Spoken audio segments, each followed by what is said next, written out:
इस वीडियो में हम लोग इंग्लिश लैंग्वेज के बारे में विस्तार से जानेंगे और साथ ही नाउन को बहुत विस्तार से पढ़ेंगे उनके सभी नियमों के साथ। चलिए पढ़ना शुरू करते हैं। हृदय की बातों को अभिव्यक्त करने की माध्यम को भाषा कहते हैं। English is the mixture of every language. English is the mixture of every language. Grammar is rule और law which determines the organisation of sentences and various parts of speech. Grammar is rule और law which determines the organisation of sentences and various parts of speech. यदि अंग्रेजी को छोटे छोटे भागों में विभक्त किया जाए तो जो सबसे छोटा अंश प्राप्त होता है उसे अल्फ़ाबेट कहते हैं। जैसे WNX। यदि अंग्रेजी को छोटे छोटे भागों में विभक्त किया जाए तो जो सबसे छोटा अंश प्राप्त होता है उसे अल्फ़ाबेट कहते हैं। जैसे WNX ABCDEFG।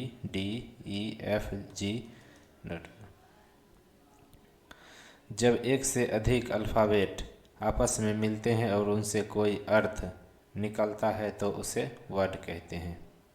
जब एक से अधिक अल्फ़ाबेट आपस में मिलते हैं और उनसे कोई अर्थ निकलता है तो उसे वर्ड कहते हैं। जैसे we cat love. We cat love it mat read etc।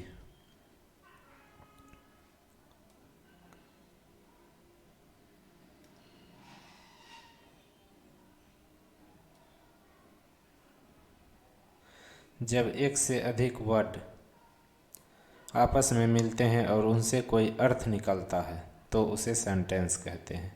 जब एक से अधिक वर्ड आपस में मिलते हैं और उनसे कोई अर्थ निकलता है तो उसे सेंटेंस कहते हैं। जैसे we love cat. We love cat. I love you. I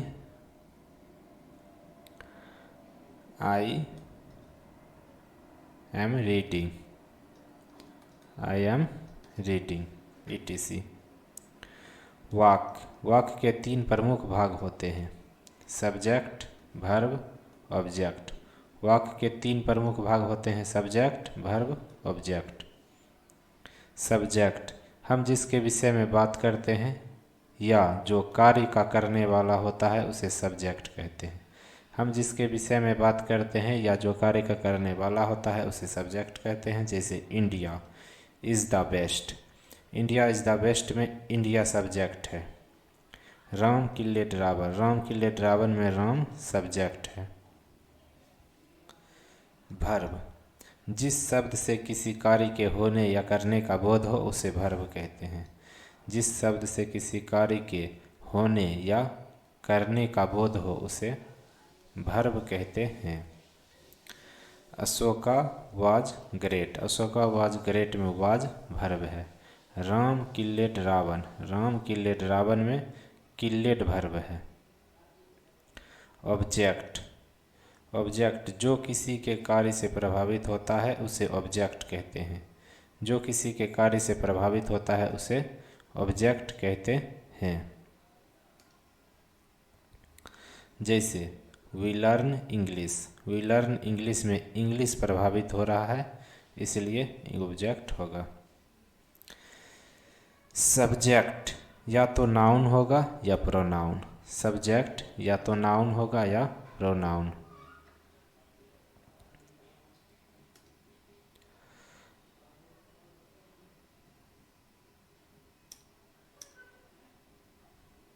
noun noun एक लैटिन शब्द है। कौन सा शब्द है? लैटिन। नाउन एक लैटिन शब्द है जिसका अंग्रेजी है नेम। अंग्रेजी क्या है? नेम। और हिंदी है नाम। और हिंदी में नाउन को क्या कहते हैं? नाम। अर्थात जो भी नाम होगा वह नाउन होगा। जो भी नाम होगा वह नाउन होगा। जैसे Modi, boy, water, love, parliament, इसमें आपका भी नाम हो सकता है। या किसी भी तरह की कोई वस्तु का जो नाम होगा वह नाउन होगा। जाति के दृष्टिकोण से हम नाउन को 5 भागों में बांट सकते हैं।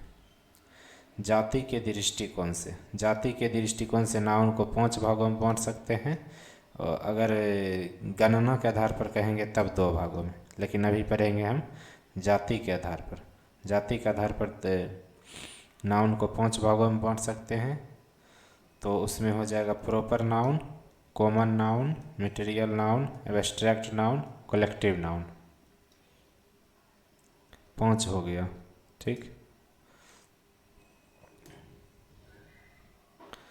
अब प्रॉपर नाउन।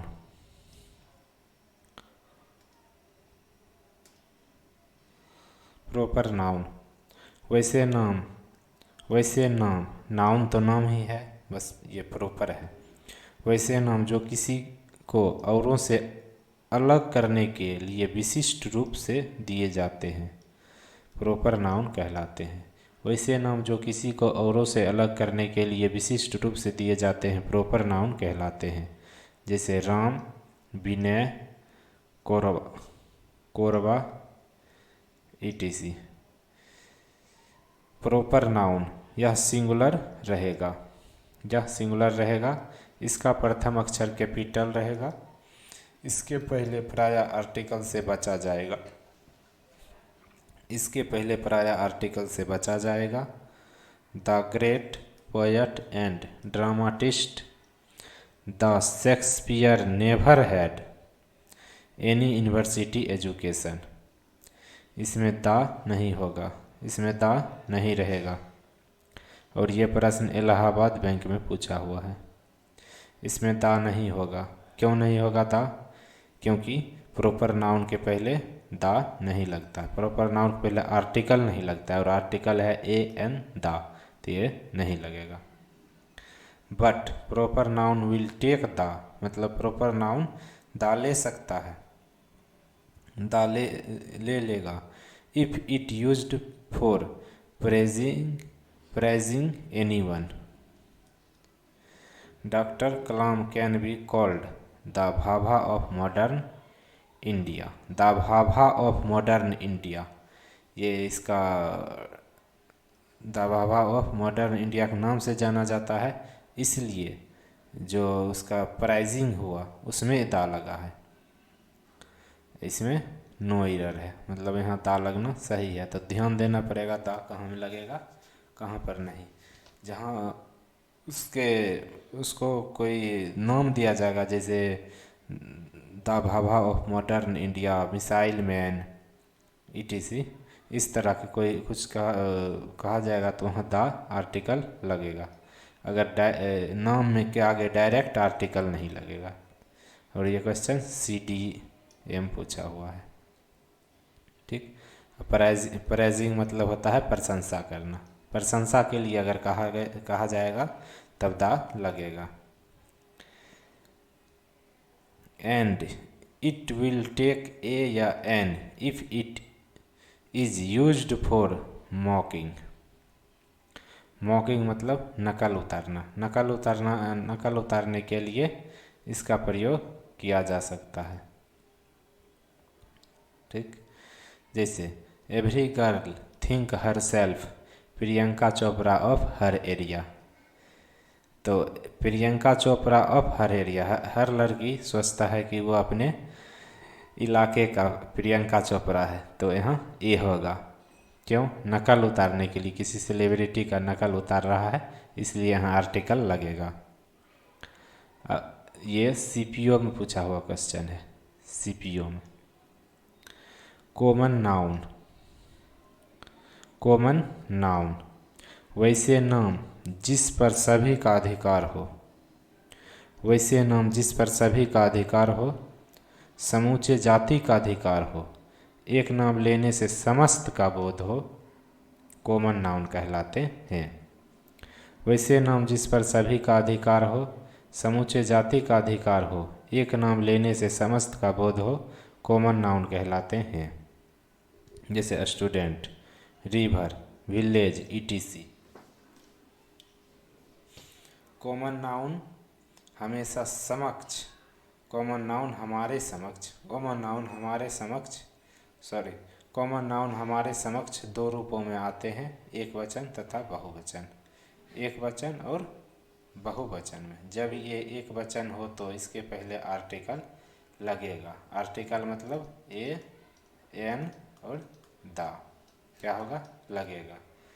एक वचन रहेगा तब, जैसे the boy is happy, boy एक वचन है इसलिए यहाँ आर्टिकल लगा।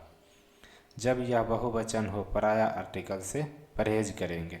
जब बहुवचन होगा तो कभी कभी आर्टिकल लग जाएगा और अधिकतर मामले में आर्टिकल नहीं लगेगा। जैसे बॉयज, बॉयज क्या है, बहुवचन है, इसलिए यहाँ आर्टिकल नहीं लगा।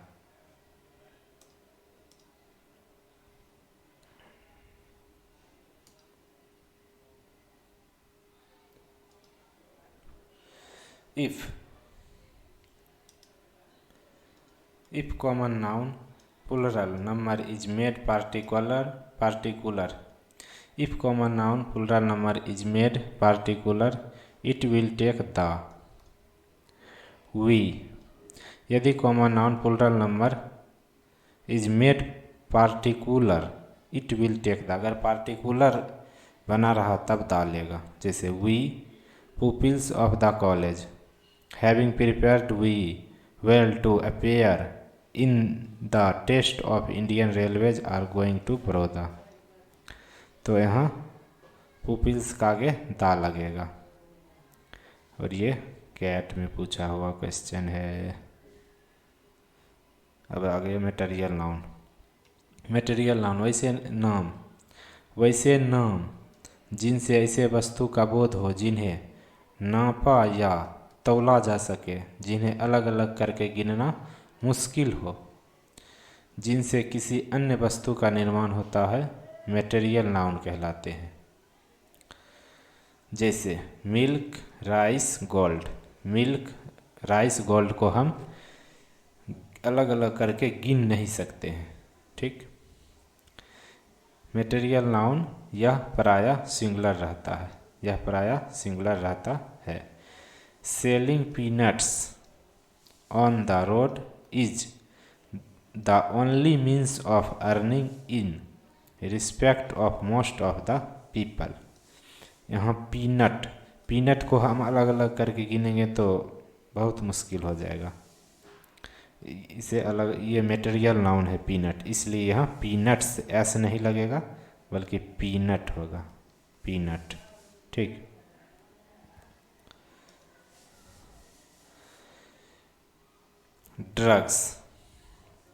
ड्रग्स मटेरियल नाउन होने के बावजूद प्लूरल है, प्लूरल वर्ब लेता है। एक दो एक्सेप्शन हो जाता है, ये एक्सेप्शन है, ये मटेरियल नाउन का एक्सेप्शन है। ड्रग्स याद रखना है, ड्रग्स मटेरियल नाउन होने के बावजूद प्लूरल है और प्लूरल वर्ब लेता है। ड्रग्स मटेरियल नाउन होने के बावजूद प्लूरल है, प्लूरल वर्ब लेता है। बस यही याद रखना है ड्रग्स को, कि जो मटेरियल नाउन होने के बावजूद प्लूरल वर्ब लेता है। Drugs is stinking and need to be remove from here. Is नहीं, आर रहेगा। एक ड्रग्स में मटेरियल नाउन होने के बावजूद प्लूरल है और प्लूरल वर्ब लेता है, तो यहाँ इज नहीं आर होगा। और ये SBI में पूछा हुआ क्वेश्चन है। इसके पहले पराया आर्टिकल नहीं लगते हैं। किसके पहले? मटेरियल नाउन के पहले पराया आर्टिकल नहीं लगते हैं। The milk is a whittle source of energy for human being. The milk पहले दा नहीं लगेगा, मिल्क के पहले दा नहीं लगेगा। और ये क्वेश्चन बैंक ऑफ इंडिया में पूछा हुआ है, ये सब बैंक का क्वेश्चन है। If material noun is made particular it will take the. If material noun is made particular it will take the. जब पार्टिकुलर बनाएगा तब डालेगा। जैसे the water of the Ganga, मतलब द वाटर ये नहीं है, the water of the Ganga ये पूरा है इतना सा, ठीक, तब डालिया। Plays very, the water of the Ganga plays very important role in the life of the हिंदस। तो इसमें the water of the Ganga था, इसलिए दा लगा। अगर डायरेक्ट वाटर रहेगा तब दा नहीं लगेगा। ठीक, और ये ओवरसीज बैंक में पूछा हुआ क्वेश्चन है। एब्स्ट्रैक्ट नाउन, वैसे नाम जो देखे नहीं जा सके, जो छुए नहीं जा सके, बल्कि जिनका अनुभव हो, उसे एब्स्ट्रैक्ट नाउन कहते हैं। जिनका अनुभव हो उसे एब्स्ट्रैक्ट नाउन कहते हैं। जैसे लव, लव को हम देख सकते हैं, ना छू सकते, सिर्फ महसूस कर सकते हैं। डेथ भी महसूस, एंगर भी, गुस्सा भी महसूस होता है, और भी बहुत कुछ है जो सिर्फ महसूस किया जाता है। एब्स्ट्रैक्ट नाउन ये सिंगुलर है और सिंगुलर वर्ब लेता है। ये सिंगुलर है, सिंगुलर वर्ब लेता है। जैसे लव इज ब्लाइंड, मतलब प्यार अंधा होता है, जो कहावत है। इनके पहले पराया आर्टिकल नहीं आते हैं। एब्स्ट्रैक्ट नाउन के पहले पराया आर्टिकल नहीं आते हैं। जैसे the bravery is the boon of God and it is not enjoyed by craven. ये सिंडिकेट बैंक में पूछा हुआ क्वेश्चन है। और यह ब्रेवरी क्या है? एब्स्ट्रैक्ट नाउन, इसके पहले द नहीं लगेगा। ठीक, if abstract noun is made particular it will take the, इसमें भी ऑफ होगा। अगर पार्टिकुलर बनाएगा तो ऑफ होगा। The bravery of John of arc is famous in the history of France, इसमें नो एरर, क्योंकि यहाँ द ब्रेवरी ऑफ जॉन, देखिए जो नाउन में आर्टिकल नहीं लगता है, उसमें अगर उस नाउन के बाद ऑफ लगाकर उसको पार्टिकुलर बनाया जाएगा तब आर्टिकल लगेगा। और ये यूनाइटेड बैंक में पूछा हुआ क्वेश्चन है। ये यूनाइटेड बैंक में पूछा हुआ क्वेश्चन है। ठीक, अब कलेक्टिव नाउन। कलेक्टिव नाउन वैसे नाउन जिनसे भीड़ का पता चले, समूह का पता चले, संगठन का पता चले, कलेक्टिव नाउन कहलाते हैं। जैसे फर्नीचर, पुलिस, पार्लियामेंट, आर्मी और जो भी झुंड होता है, भीड़, ये सब कलेक्टिव नाउन होगा। कलेक्टिव नाउन जो स्वयं नाउन का एक प्रकार है, 3 प्रकार के होते हैं। कलेक्टिव नाउन जो स्वयं एक नाउन का प्रकार है, ये 3 प्रकार के होते हैं। Generalising collective noun, group collective noun, distributive collective noun. Generalising collective noun, group collective noun, distributive collective noun. Generalising collective noun, भीड़ में से वैसे भीड़, समूह में से वैसे समूह जो भिन्न भिन्न प्रकार के सदस्यों से मिलकर बने हों, जनरलाइजिंग कलेक्टिव नाउन कहलाते हैं।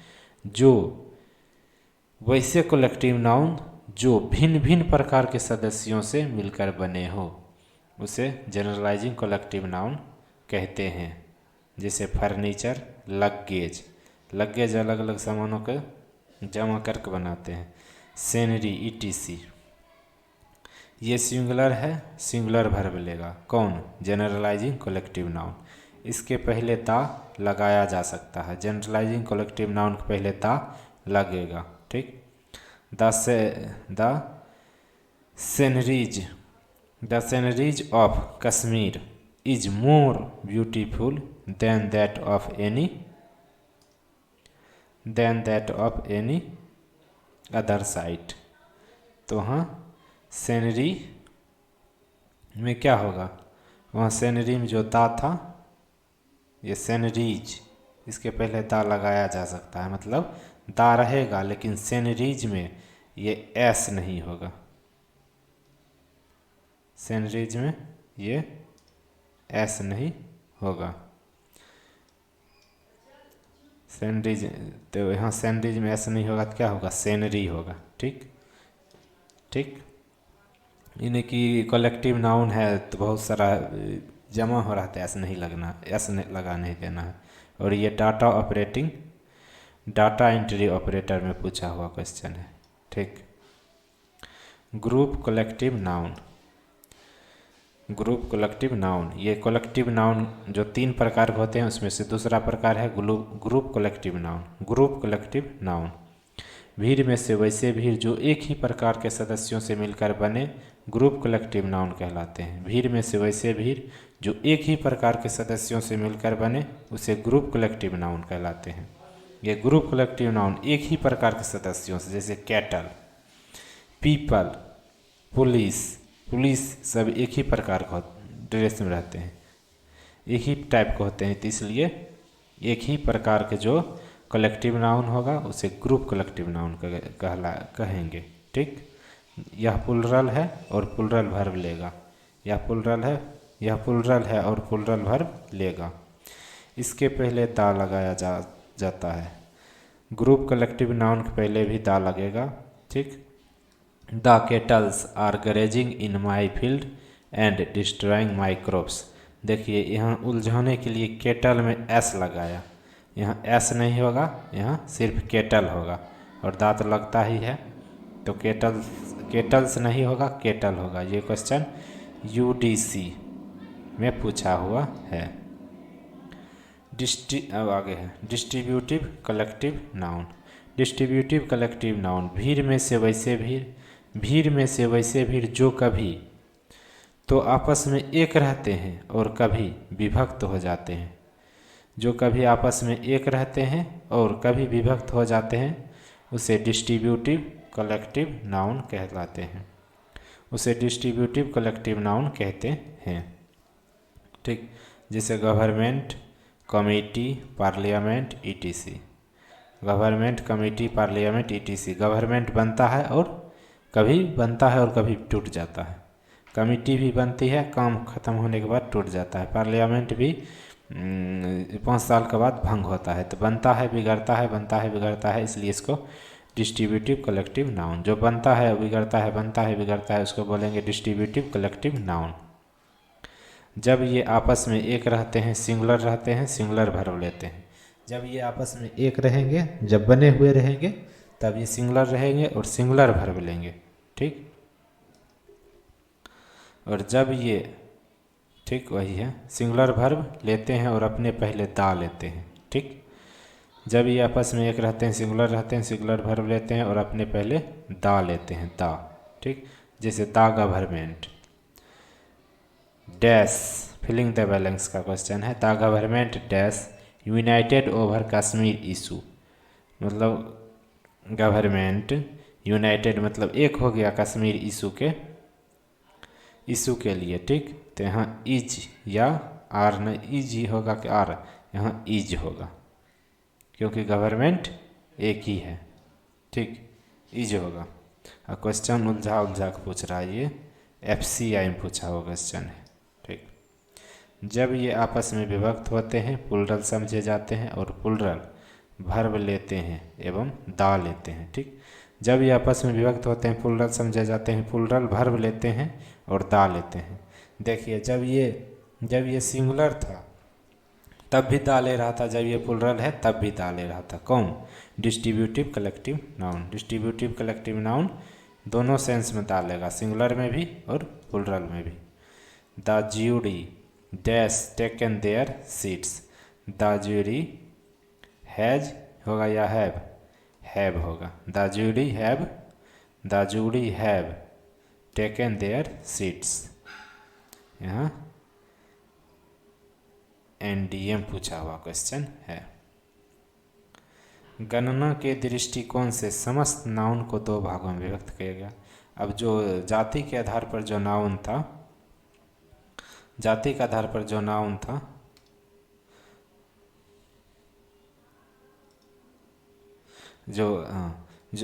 आधार पर जो नाउन था वो 5 प्रकार का था। ये जाति के आधार पर 5 प्रकार का proper noun, common noun, material noun, abstract noun, collective noun. अब जो आया है वह है, अब जो नाउन आया है वो है गणना के आधार पर,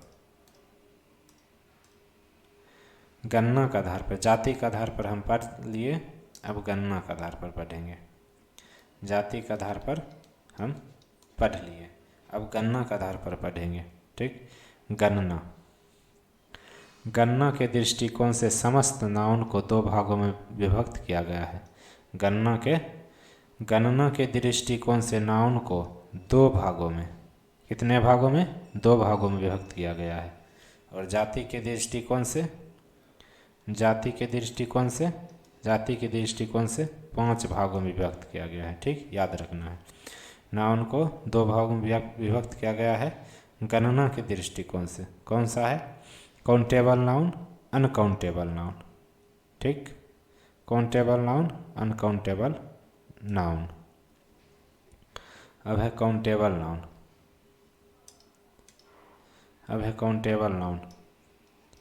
वैसे नाउन जिसे अलग अलग करके गिनना संभव हो उसे काउंटेबल नाउन कहते हैं। वैसे नाउन जिसे अलग अलग करके गिनना संभव हो उसे काउंटेबल नाउन कहते हैं। जैसे boys, chair, etc. Boys, chair, etc. यह सिंगुलर भी हो सकता है और प्लूरल भी हो सकता है। जो काउंटेबल नाउन है वह एक भी हो सकता है और अनेक भी हो सकता है, मतलब सिंगुलर भी हो सकता है और प्लूरल भी हो सकता है। जैसे बॉय सिंगुलर है, गन्स प्लूरल है। यह सजीव भी हो सकता है और निर्जीव भी हो सकता है।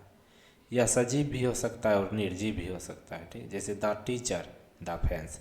द टीचर सजीव है, द फेंस, द टीचर सजीव है, द फेंस निर्जीव है। ठीक, अब अनकाउंटेबल नाउन। अनकाउंटेबल नाउन वैसे नाउन जिन्हें अलग अलग करके गिनना मुश्किल हो उसे अनकाउंटेबल नाउन कहते हैं। अलग अलग करके गिनना क्या हो? मुश्किल हो, मतलब गिन ना पाएंगे, तब उसे अनकाउंटेबल नाउन कहेंगे। तो पता कैसे करेंगे? गिन कर। जब गिन नहीं पाएंगे तो अनकाउंटेबल हो जाएगा, अगर गिन लेंगे तो काउंटेबल नाउन हो जाएगा। जैसे वाटर, वाटर को हम गिन नहीं सकते हैं तो अनकाउंटेबल नाउन हो जाएगा। लव को नहीं गिन सकते हैं तो अनकाउंटेबल नाउन हो जाएगा। ठीक, और यहाँ बॉय को गिन सकते हैं तो काउंटेबल नाउन हुआ, चेयर को गिन सकते हैं तो काउंटेबल नाउन हो गया। ठीक, अब अनकाउंटेबल नाउन में, अनकाउंटेबल नाउन यह एक वचन रहेगा। अनकाउंटेबल नाउन हमेशा एक वचन रहेगा। ठीक, यह निर्जीव रहेगा। अनकाउंटेबल नाउन क्या रहेगा? निर्जीव। प्राइड, प्राइड इज डेंजरस, मतलब घमंड खतरनाक होता है। संरचना के दृष्टि से नाउन को पुनः 2 भागों में रखा जाता है।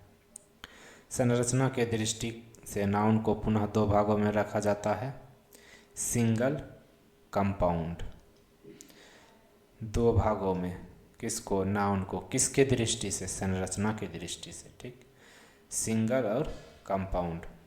सिंगल नाउन वैसे नाउन जिसके निर्माण में एक शब्द का योगदान हो सिंगल नाउन कहलाते हैं। वैसे नाउन जिसके निर्माण में एक शब्द का योगदान हो सिंगल नाउन कहलाते हैं। जैसे फादर, बुक, कप, ईटीसी। ये क्या है? Single noun. कैसे? इसमें एक शब्द का योगदान है। अब है कंपाउंड नाउन। वैसे नाउन जिसके निर्माण में एक से अधिक